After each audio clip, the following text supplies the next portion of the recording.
Je sens que cette journée va être capillairement difficile. Bonjour à tous, je suis super contente de vous retrouver aujourd'hui sur ma chaîne dans une nouvelle vidéo. Il n'y a pas très longtemps, j'ai été taguée par Fairy Neverland, donc Justine, pour le tag On My Shelf, donc sur mes étagères.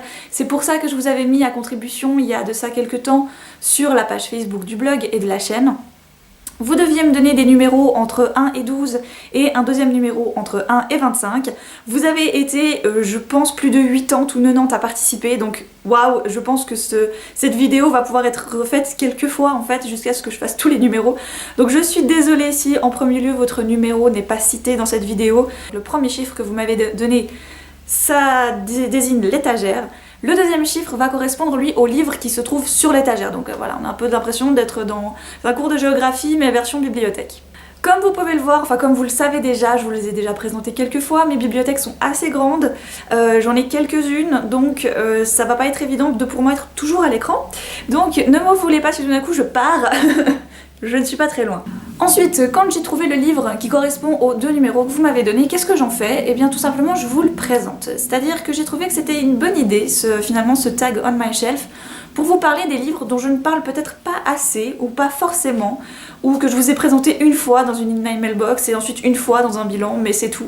Donc j'ai vraiment trouvé l'idée sympa, ça permet de sortir un peu des reliques de nos bibliothèques et de vous en parler tout de même. Donc je vous présente Stitch qui va m'accompagner dans cette aventure, donc tout simplement parce que c'est la coque de mon téléphone portable, n'est-ce pas? Très innovant, et que je vais prendre les chiffres que vous avez laissés directement sur la page en fait.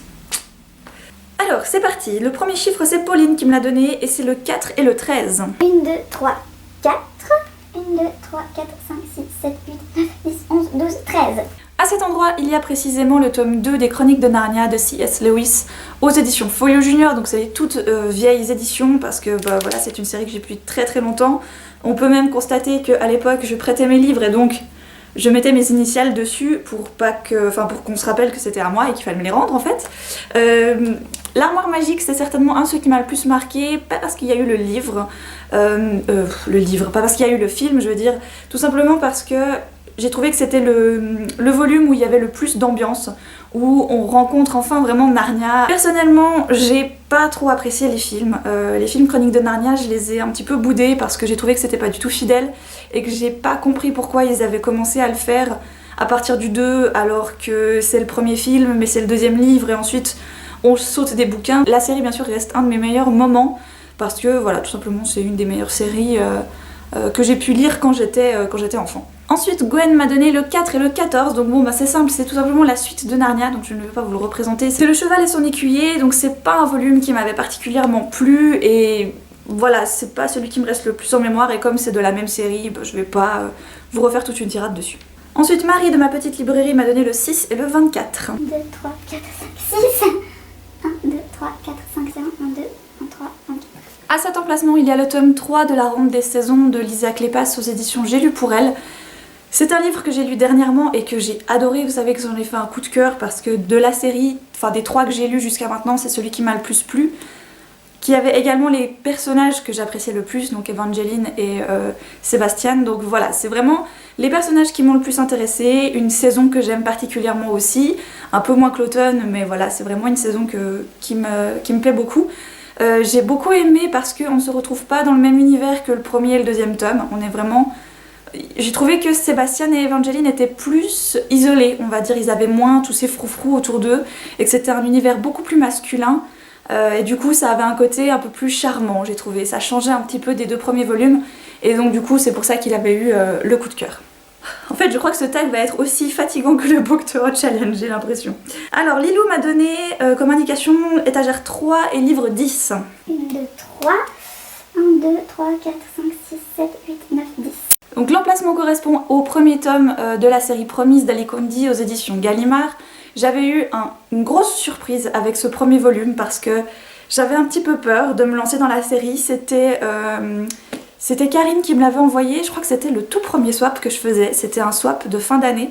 Et elle m'avait envoyé celui-là et j'étais plutôt contente qu'elle me l'envoie parce que je m'étais dit si je m'entends, si je m'écoute, je l'aurais acheté que dernièrement parce qu'il vient de sortir en poche. Et du coup je me serais dit oh bon bah voilà il est en poche, je vais l'acheter.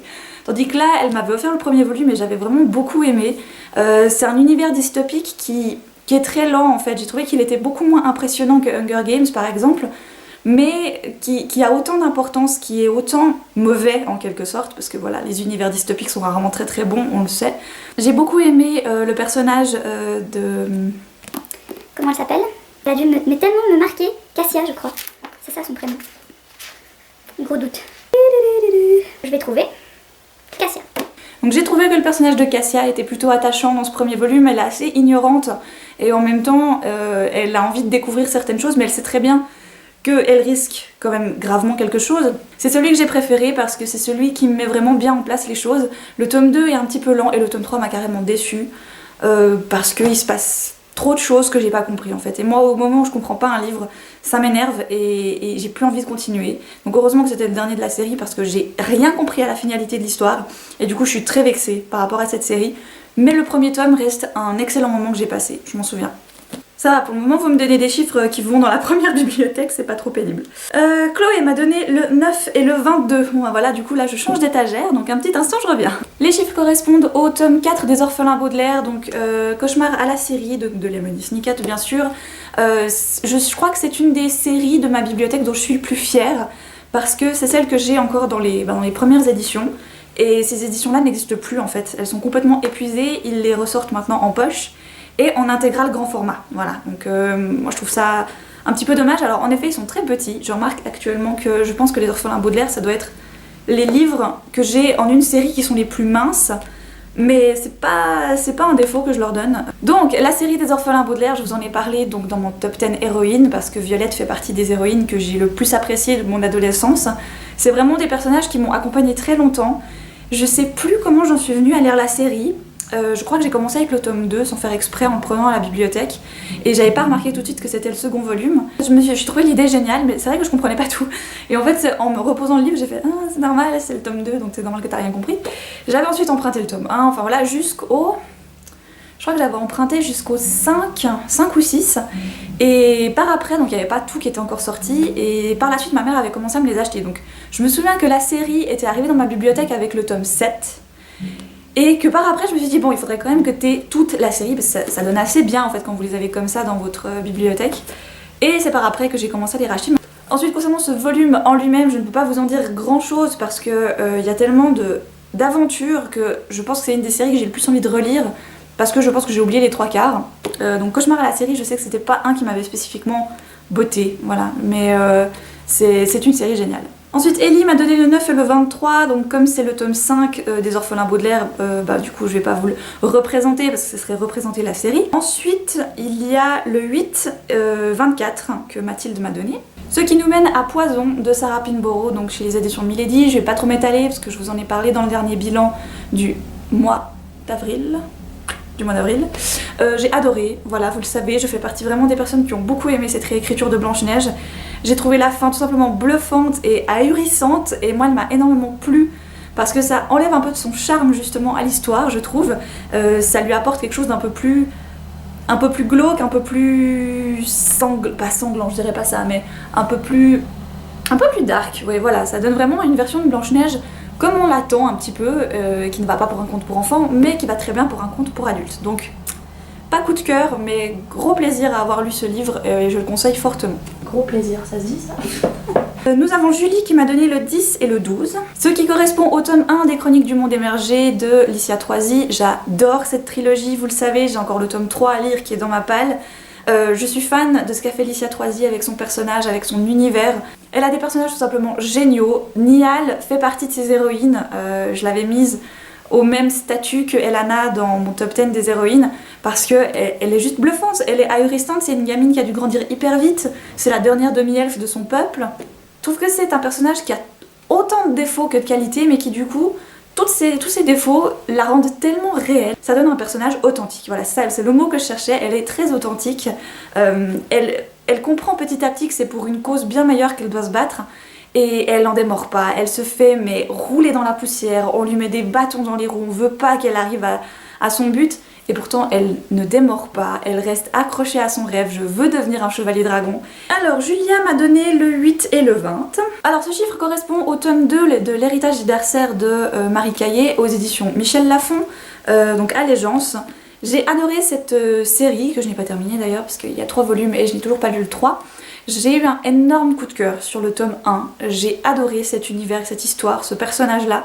Le tome 2 m'avait plus déçu. J'ai trouvé qu'il était beaucoup moins passionnant que le premier volume. J'ai trouvé que c'était très politique et très... voilà, allégeance quoi. Voilà, il faut créer des liens avec certaines autres personnes et... J'ai trouvé ça un peu moins entraînant que le tome 1. Donc le tome 1 c'est celui-ci, déjà la couverture est juste sublime, c'est pour ça que j'avais craqué pour ce livre à la base. Et en effet dans le tome 2, alors déjà la couverture est bien laide, j'ai trouvé, et l'histoire m'a moins plu. Mais vraiment le tome 1 est génialissime, donc c'est l'histoire de Midria qui, elle ne le sait pas, mais est la dernière héritière du roi, enfin d'un roi, d'une lignée royale, mais qui s'est tellement perdue que les héritiers ne le savent pas qu'ils le sont en fait. Et elle perçoit un don d'elle, donc c'est le principe même en fait de cette lignée royale. Ils ont un don qui leur permet de se transformer en un personnage volant. Mais comme on ne peut pas choisir ce qu'on va devenir, ses ancêtres ont été des griffons, des aigles, des dragons, enfin voilà des trucs hyper énormes à combattre. Elle devient un papillon, voilà, donc c'est... Ça fait très peur un papillon, hein. Il faut faire attention, ça peut vous voler dans la figure comme ça, attention. Elle va se faire enlever plutôt, par toute une bande de voleurs qui eux n'ont qu'une idée en tête, c'est retrouver son trésor perdu qui est quelque part, et ils vont partir en aventure et c'est vraiment ce genre d'aventure où il se passe tout le temps un truc. Vous savez, vous avez 1000 petits événements qui se passent dans un livre et ça j'avais adoré. Voilà, donc ça vraiment le tome 1 était un gros coup de cœur. Petit peu déçue par le 2 et je pense que c'est ce qui m'a freiné à lire la suite, mais je vais le lire coûte que coûte. Lewis m'avait donné le 12 et le 1. Donc à ce numéro il y a Caleb, le tome 1 de Mira El Jondir aux éditions Robert Laffont. Ça tombe bien parce que j'ai fini il n'y a pas très longtemps le tome 2 et j'ai adoré. Je fais partie de ces personnes qui ont beaucoup aimé Caleb, d'autres n'ont que très moyennement aimé. Moi j'ai été ravie par ce personnage, vraiment le genre d'anti-héros qu'on aime suivre. Caleb est un enfant du volcan, donc c'est un statut assez étrange que même moi au 2 j'ai toujours pas très bien compris. Mais en gros il a un espèce de super pouvoir, lui est empathe, donc il peut vraiment agir sur votre conscient, votre subconscient, enfin dans votre esprit, il peut vous faire croire à des choses et vous influer certaines choses. À un certain stade de cette évolution, on va dire, d'empathe, vous devez choisir si vous êtes bon ou mauvais. Caleb va faire un choix, donc forcément c'est un petit peu étrange. Mais j'ai adoré ce principe, il y a vraiment un suspense assez intenable. Voilà, vraiment, j'ai trouvé qu'il y avait un univers hyper riche là autour, qu'il y avait vraiment moyen d'en faire quelque chose de très bien. Et là j'ai hâte de lire le dernier volume parce que le tome 2 se finit plutôt spectaculairement et du coup je suis très curieuse de savoir ce que ça va donner. Mais j'aime énormément pour l'instant, c'est ce petit côté magique et fantastique qui se passe dans un monde très réel, très ancré dans la réalité, et j'aime bien ce genre d'univers également. Donc il s'agit du 3 et du 20. 1, 2, 3. 1, 2, 3, 4, 5, 6, 7, 8, 9, 10, 11, 12, 13, 14, 15, 16, 17, 18, 19, 20. Vraiment bien terminé la vidéo, je dirais, par un Harry Potter, c'est très bien. Donc là ça donne sur Harry Potter et la Chambre des Secrets, qui est le livre et le film préféré de ma maman. Elle a toujours beaucoup aimé celui-ci, moi je suis plutôt prisonnier d'Azkaban. Et c'est vrai que ce que j'ai beaucoup aimé dans celui-ci, c'est Gilderoy Lockhart. J'aime ce personnage, il est tellement loufoque, alors il m'inspirait pas du tout quand j'étais petite, je le détestais.